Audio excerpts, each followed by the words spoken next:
Oh, hello. So in the first part, I created this tabletop. I edged the boards and glued them up, and I need a round tabletop.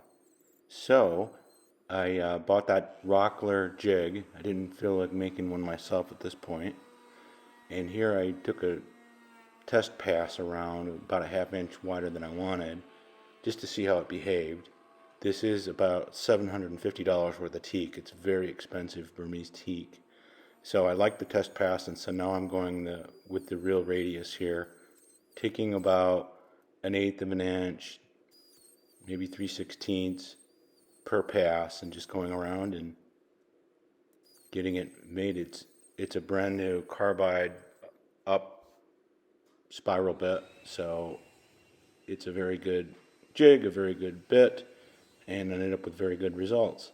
Just did 4 or 5 turns around it and ended up with a really nice circle.